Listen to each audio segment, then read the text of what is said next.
อ้าวกาตาคาสบายดีเนาะ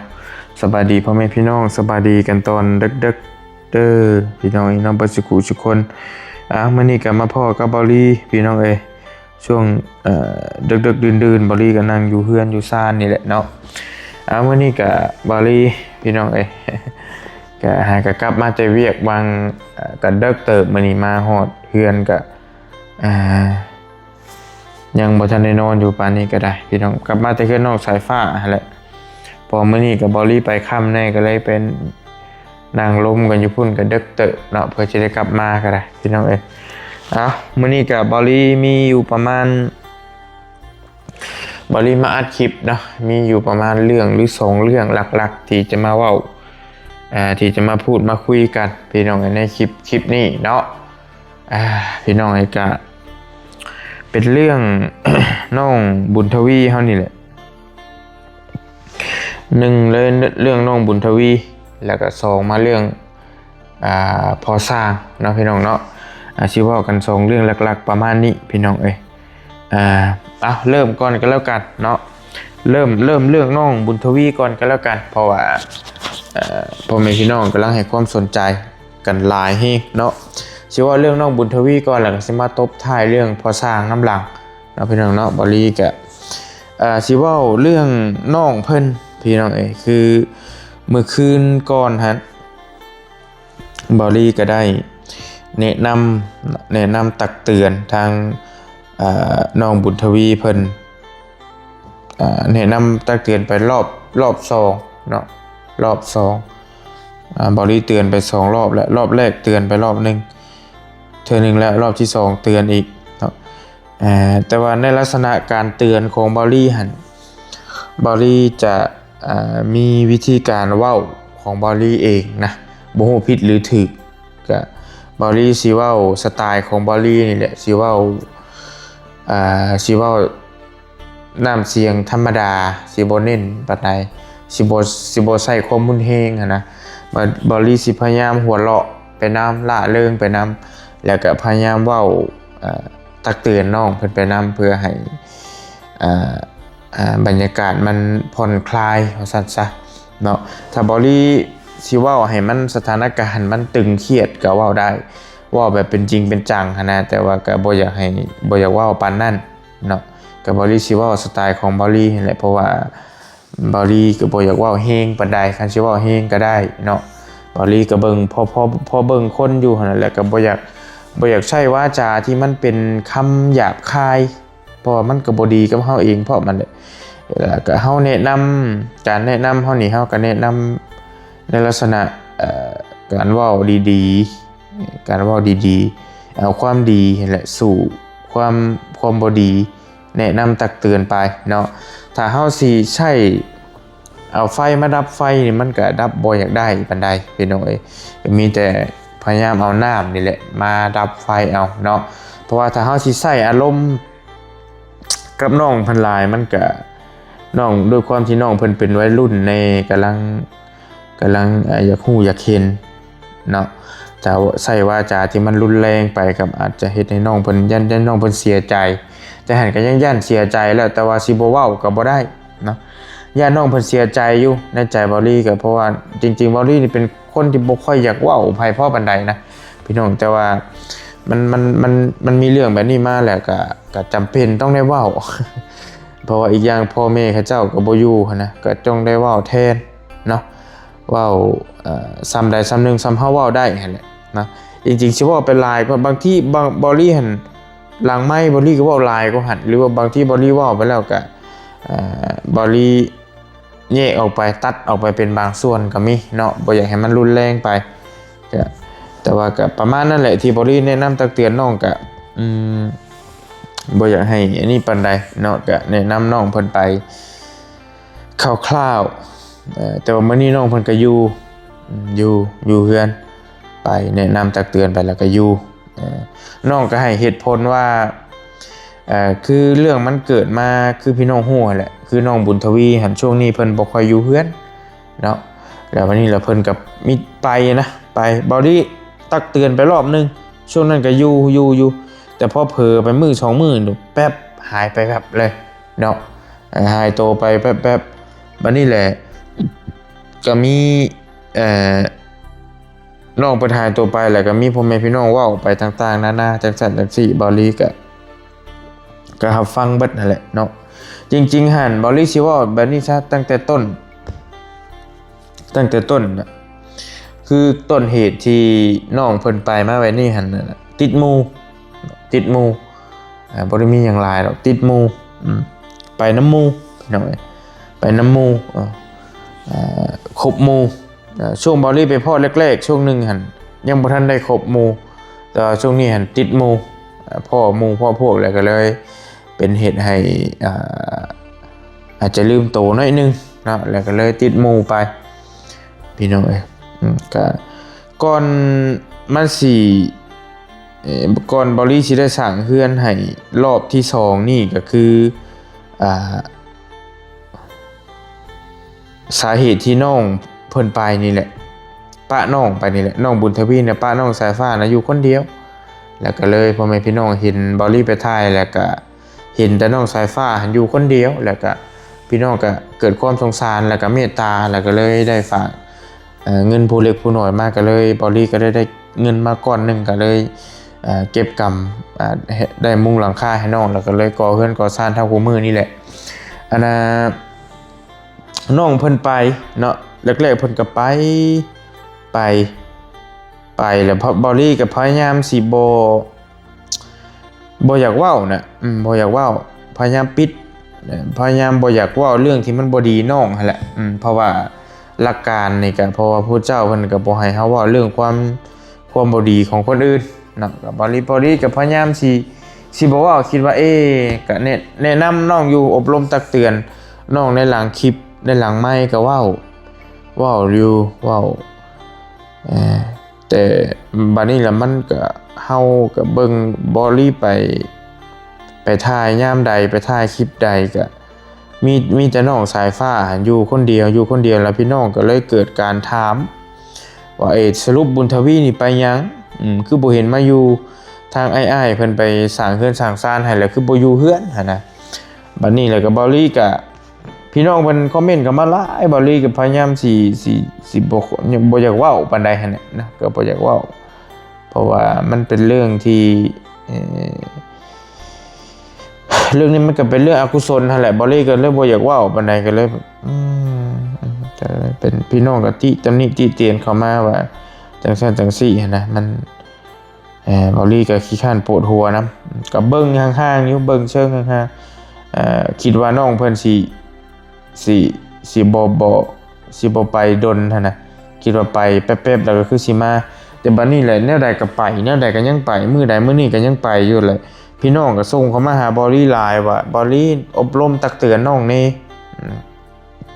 แล้วบอลลี่ก็บอกเรื่อยๆแหละแนะนำอยู่บอกอยู่แต่ว่าบ่ได้บอกในคลิปเพราะว่าบ่อยากให้มันเกิดการดราม่าอีหยังขึ้นนะเพราะว่าบอลลี่ก็บ่มักด้านนี้อยู่แล้วและให้แนะนำตักเตือนน้องเพิ่นหลังไม้แล้ววันนี้แหละก็พี่น้องเพิ่นส่งเข้ามาหลายบอลลี่ก็บ่มีโอกาสได้ตอบเพราะแม่พี่น้องเพิ่นหลายเฮงเพิ่นลิตนสายฟ้าเพราะว่าไปบอลลี่ไปถ่ายคลิปนั่นแหละก็เห็นแต่น้องสายฟ้าแล้ววันนี้แหละก็เป็นเหตุให้บอลลี่ก็เลยตัดสินใจได้อบรมตักเตือนน้องเพิ่นไปในคลิปก่อนหั่นอบรมแล้วก็ได้ถ่ายคลิปลงไปนำให้พี่ให้น้องเบิ่งเนาะย่านพี่น้องว่าเป็นยังบอลลี่พี่น้องเพิ่นว่าบอกมาส่งมากระถึกเลยคือบ่อบรมตักเตือนน้องแน่หั่นนะจริงๆนะบอลลี่บอกอยู่บอกหลังไม้นะบอกอยู่แต่ว่าก็เลยมื้อนั้นมันเสียงเข้ามาหาบอลลี่หลายแล้วก็เลยตัดสินใจถ่ายคลิปแล้วก็บอกน้องเพิ่นหลายเรื่องอยู่มื้อนั้นก็บ่ให้คบเพื่อนชั่วบ่ให้เหตุของที่มันบ่ดีแล้วบัดทุกอย่างเนี่ยมันบ่ดีนะให้ละให้เว้นไปเนาะคบหมู่ก็ให้เบิ่งหมู่ดีๆคือบอลลี่บอกแหละคบคนพาลอีหยังเพิ่นว่าคำสุภาษิตคบคนพาลบ่คนพาลพาไปหาพิษบ่คบบัณฑิตพาไปหาผลบ่แม่นได้นี่บ่อยากชื่อปานใดคบคนพาลพาไปทางพิษบ่คบบัณฑิตพาไปหาผล บอลี่ก็แนะนำตักเตือนน้องเพิ่นไปในหลายๆอย่างแนวใดมันบ่ดีก็ให้ละให้เว้นให้มีศีลมีธรรมแต่ด้วยความที่มนุษย์เฮาซุมื้อนี้มันอยู่ในยุคที่ศีลธรรมค่อยๆเริ่มเสื่อมลงก็บ่ผิดเลยจากที่พระพุทธเจ้าเพิ่นเว้าไว้บอลี่ได้อบรมตักเตือนน้องเพิ่นไปรอบหนึงคิดว่าเพิ่นสิฟังแล้วคิดว่าสิฟังแล้วสุดท้ายก็เอาบ่อยู่ไปคือเก่าน้องบุญทวีก็สุดท้ายก็บอลี่เผลอไปแป๊บนึงไปอีก 2-3 มื้อ3มื้อบอลี่4มื้อไปอาดลาดคือเก่าบอลี่ก็บ่จักแน่สิว่าบอกแนะนำไปแล้วว่าหำจะอยู่น้ำน้องเด้ออยู่น้ำน้องเบิ่งเฮือนเบิ่งซ่านนี่แล้วเพิ่นมาซอยชุมายมาซอยเจ้าของบ่อยู่เฮือนเลยอ้ายสิอยู่น้ำไผอ้ายสิเฮ็ดให้ไผก็บอกเพิ่นแต่ว่ายังดีสายฟ้าอยู่การสายฟ้าก็ไปบุญทวีก็ไปก็พี่น้องเนาะผู้เพิ่นเบิ่งอยู่นี่ก็จักบ่ฮู้แนวสิว่าจังได๋ล่ะผู้เพิ่นซอยเพิ่นเบิ่งกันได้ก็เลยว่าบอลี่ก็เลยบ่จักแนวสิว่าก็เลยปล่อยเลยไปตามเลยก็ปล่อยน้องเพิ่นไปก็บ่ได้ให้ก็บ่ได้โทรนำบ่ได้โทรอีหยังทั้งนั้นฮอดมื้อคือสิมาเองเนาะหลังจากน้องเพิ่นไปรอบ2เนี่ยไปแล้วก็บอลี่ก็บ่ได้สนใจนะให้น้องเพิ่นไปของเพิ่นบ่ได้โทรนำบ่ได้โทรหยังสิโทรนำสิอันนี้มาก็ได้แต่ว่าเฮาบังคับมาเฮาขู่เข็นบังคับมามันก็มาด้วยความที่บ่เต็มใจน่ะยันมาอยู่แต่ว่ามาแล้วก็มันพอดีคาราคาช่างกันนะก็เลยปล่อยไปเบิ่งก่อนแล้วก็ได้สัก3มื้อบ่3มื้อหรือ4มื้อน้องเพิ่นมาเมื่อวานนี้มาแล้วก็บริคนบล็อกคนอย่างลงแล้วก็ตื่นนอนแล้วลงมายันบ่ได้นอนกลางคืนบ่ได้จังใดตื่นนอนแล้วลงมาอยู่ลุมสงสัยเล่นเกมดึกแล้วก็ได้ลงมาแล้วบริก็เลยห้องมาแล้วมานั่งนำก็ได้อบรมน้องเพิ่นไปก็หลายเติบเนาะเบายาวเนี่ยก็บอกตื่มกันเรื่องราวต่างๆว่าเจ้าไปไสมาน้องเพิ่นก็ให้เหตุผลว่าเฮาไปเกี่ยวข้าวไปขนข้าวไปขนข้าวซอยหมู่แล้วก็ทางพ่อของหมู่หั่นเอาเงินให้มื้อละ50,000เพิ่นเว้าเพิ่นให้เหตุผลมาแนวนั้นก็บอลี่ก็บ่ได้โซหลายพี่น้องหลายคนบอกว่าไปสอดไปแนมไปเบิ่งแน่บอลี่ไปสืบไปค้นไปคั่วเบิ่งแน่ว่าน้องเพิ่นไปแท้บ่จังซั่นจังซี่ก็บอลี่ก็ปวดหัวพี่น้องบ่อยากอีหยังสิขนาดนั้นนะเพราะว่ามัน เอาไปซอยคนนี่ก็ยังพอแห้งแหละพี่น้องยังสิไปจอบไปแนมไปสอดไปเบิ่งอีกก็บ่ไหวพี่น้องมันสิปวดหัวกันไปใหญ่มันแค่ว่ามันบ่แม่นหน้าที่เฮานะตัวนั้นมันสิเลยเถิดแหละก็น้องเพิ่นใหญ่ชั้นนั้นแหละก็คือสิคิดได้แหละนะก็เลยบ่เอามันบ่แม่นหน้าที่เฮาตัวนะเฮามาซอยอยู่นี่แหละมั่มอยู่น้องเพิ่นคิดบ่ได้ก็สุดแล้วแต่เพิ่นเนาะพี่น้องเพิ่นให้ไปสอดไปแนมว่าไปเกี่ยวข้าวแท้บ่จังซั่นจังซี่สืบเบิ่งนี่บ่ลี่ก็บ่สนละบ่ว่าสิปวดหัวให้พี่น้องเนาะปวดหัวขี้ข้านโซนำก็เลยยาแล้วก็ฮอดมื้อน้องเพิ่นกลับมาเองบอกไปแล้วเทื่อนึงรอบ2นี่บอกรอบล่าสุดนี่บอก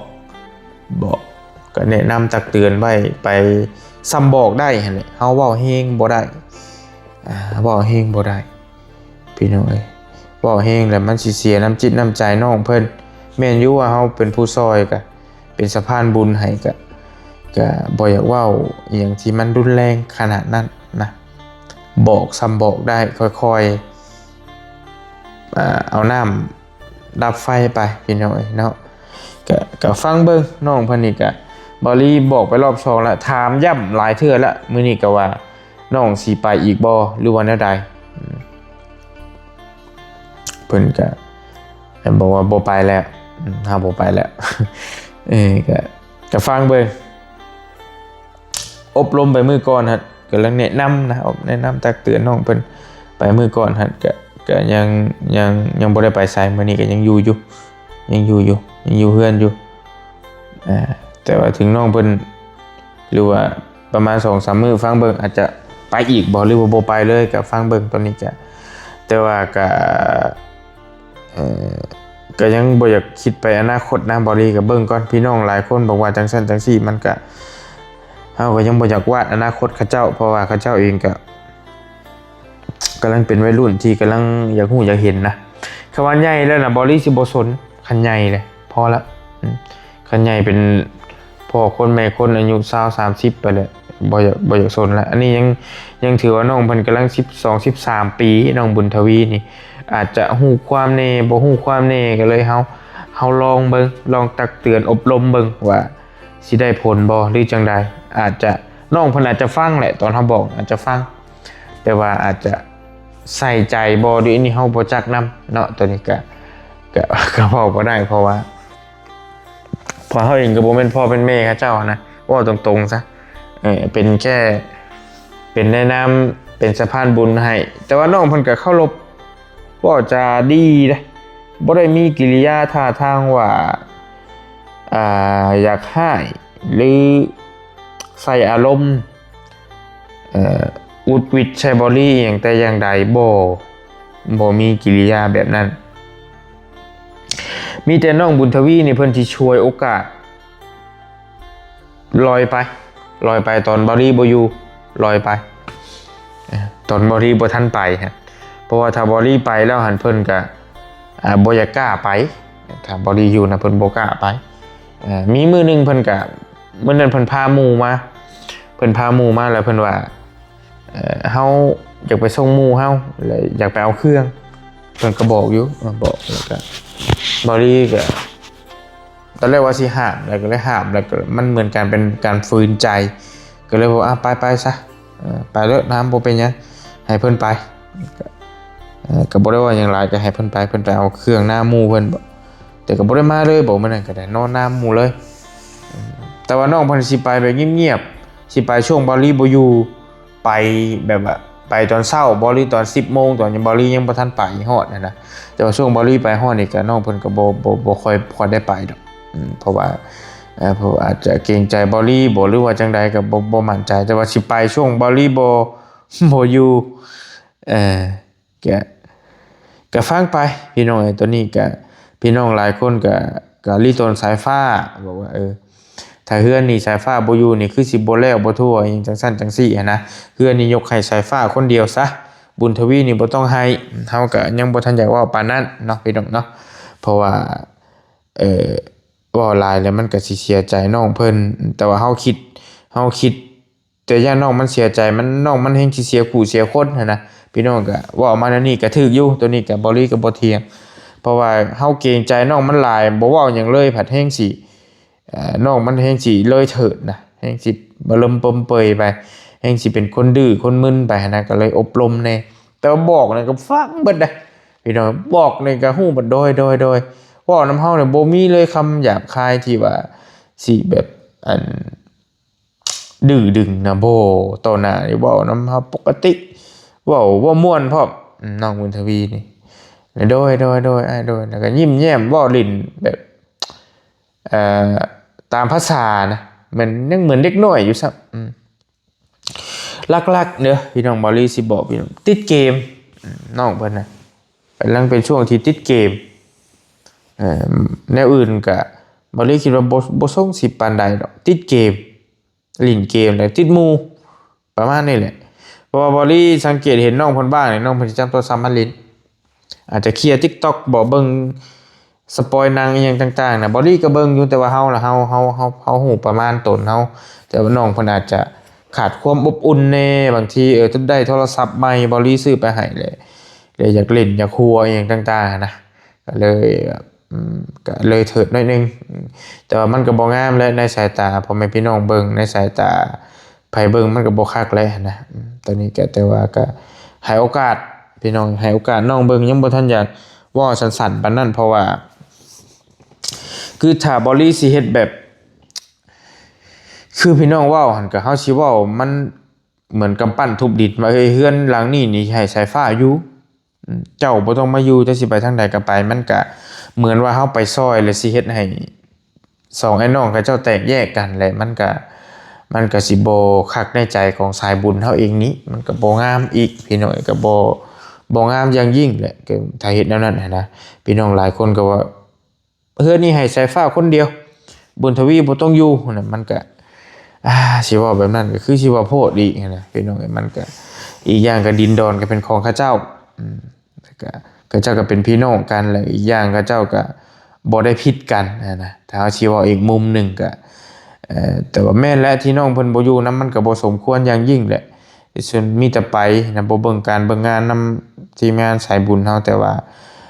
น้องเพิ่นก็บ่ได้ว่าบ่อยู่ตลอดแต่ก็ไปนำแน่อยู่แน่หั่นนะแต่เรื่องบ่งามก็บ่งามแล้วแต่ว่าเฮาก็ด้วยความที่ว่าเฮาเป็นสายบุญอยู่แล้วก็อยากให้โอกาสนะลองให้โอกาสน้องเพิ่นเบิ่งพี่น้องก็บ่อยากคิดสั้นปานนั้นเนาะก็เบิ่งกันไปก่อนพี่น้องไอ้ตัวนี้ก็ยังบ่ทันอยากว่าไปไกลเนาะคือการให้โอกาสคนการให้อภัยคนมันดีที่สุดแหละพี่น้องก็เบิ่งก่อนเนาะ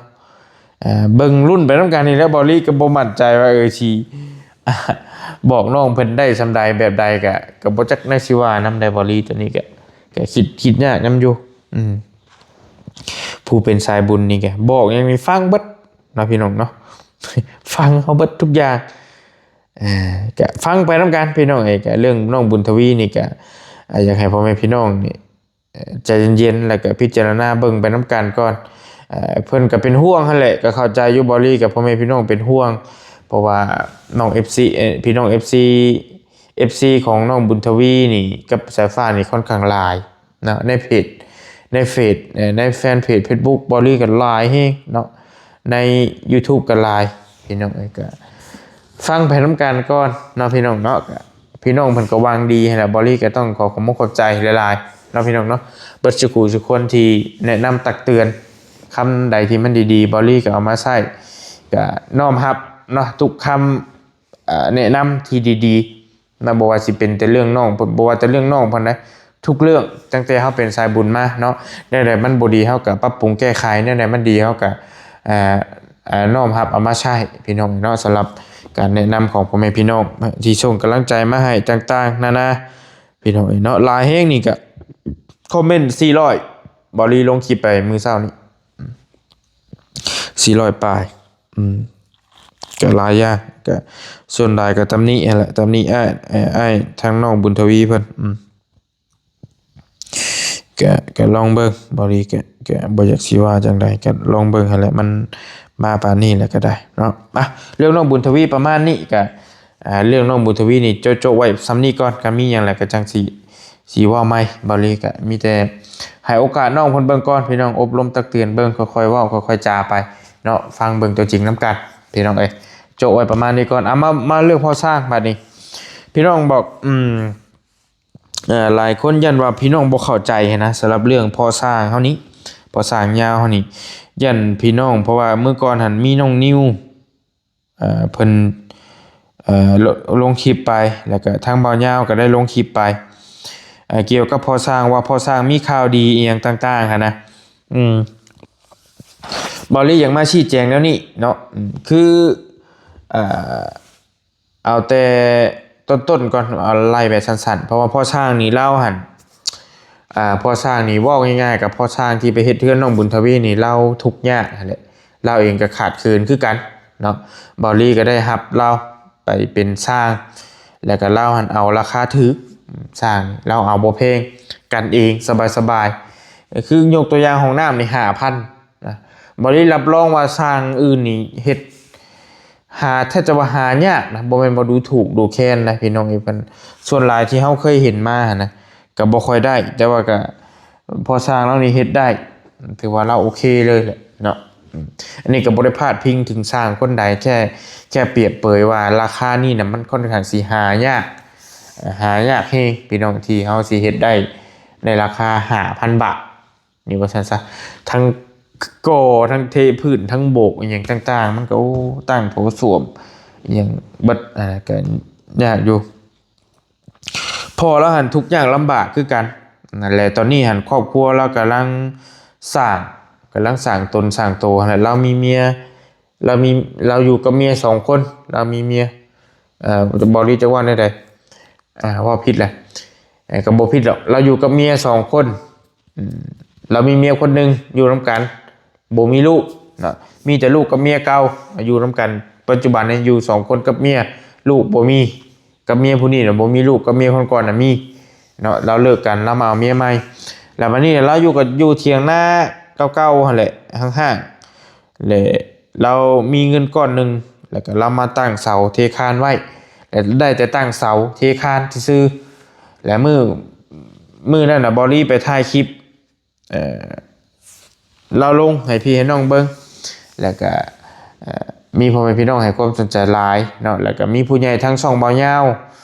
เพิ่นถามบ่าวยาวมาว่าถ้าเพิ่นอยากช่วยพ่อสร้างนี่ในส่วนนี้หั่นราคามันสิเท่าใดแน่เนาะยกตัวอย่างเพิ่นอาจจะถามหลังคาไม้มื้อน่ะถามไม้ว่าช่วยไม้นี่มันเท่าใดช่วยหลังคานี่เท่าใดพี่น้องหลายคนก็เข้าใจไปว่าทั้งพ่อสร้างนี่มีเงินผู้ใหญ่ซอยแล้วดีใจน้ำเด้อจังซั่นจังซี่เนาะก็คือจริงๆแล้วหั่นผู้ใหญ่เพิ่นหั่นยังบ่ทันได้ซอยเด้อพี่น้องเด้อเพิ่นแค่ถามซื่อๆทางพ่อสร้างแล้วหั่นยังบ่ได้รับการช่วยเหลือเนาะมีบริอย่างมาชี้แจงแบบนี้แต่ว่าผู้ใหญ่เพิ่นหั่นเพิ่นว่าสิซอยเพิ่นอยากซอยหั่นแหละแต่ว่ายังบ่ทันได้ซอยเนาะเพิ่นถามมาก่อนว่าสิซอยนี่มันเป็นจำนวนเงินนี่เท่าไหร่หั่นนะแค่ว่าเพิ่นสิซอยแต่ว่าเพิ่นยังบ่ทันซอยเดี๋ยวพี่น้องเด้อเพิ่นถามมาก่อนซื่อๆก็อยากมาชี้แจงให้พี่น้องฟังว่าหลายคนอาจจะเข้าใจไปว่าพอสร้างนี่เพิ่นได้รับการช่วยเหลือเบิดแล้วต่างๆนานาเห็นเพิ่นพี่น้องแจ้งข่าวดีไปแล้วเห็นทางบ่าวนิวบ่าวยาวแจ้งข่าวดีไปแล้วต่างๆแต่บ่ยังเรายังบ่ได้รับการช่วยเหลือหยังเลยเกี่ยวกับเพื่อนเราเนาะพี่น้องเนาะตอนนี้ก็ยังอยู่อยากมาแจ้งให้พี่ให้น้องฮู้แบบนั้นเนาะเราก็ยังเฮ็ดเฮือนน้องบุญทวีไปคือปกตินั่นแหละมีแต่คันว่า คือใจบอลี่นี่ถ้ามีงานนี่เฮาอยากรับเราไปเฮ็ดงานนำเรื่อยๆถ้าบ่มีไผซอยเราก็อย่าเราได้เงินในตัวเฮาจ้างหั่นเราสิได้มาต่อเติมเฮ็ดเฮือนเฮ็ดซ่านเราหั่นนะวันนี้ถ้าจบเฮือนน้องบุญทวีนี่ก็บ่ฮู้ว่าสิได้จ้างเราต่อบ่มันก็ยังบ่ทันมีงานทางใดเทื่อหั่นนะก็เลยกันว่าจบนี่ก็แม่นสิได้โจะไว้ก่อนเฮือนน้องบุญทวีนี่ก็จักสิแม่นสิได้จ้างแล้วซ้ำใดฮอดขั้นตอนใดก็เบิ่งไปตัวจริงนำกันเพราะว่างบเฮาก็ค่อนข้างที่จำกัดเนาะพี่น้องเนาะก็อยากแจ้งพี่น้องประมาณนี้แหละพี่น้องก็คือทางพ่อสร้างนี่ยังบ่ได้รับการช่วยเหลืออีหยังเด้อพี่น้องเด้ออยากแจ้งให้ฮู้นํกันแต่ว่าเพิ่นถามมาว่าเพิ่นอยากซอยเนาะแต่เพิ่นยังบ่ทันได้ซอยหยังก็แจ้งให้พี่น้องฮู้นํกันเนาะคืองบหลังคาเราหั่นบอดี้ไลน์เบิ่งแล้วเนาะ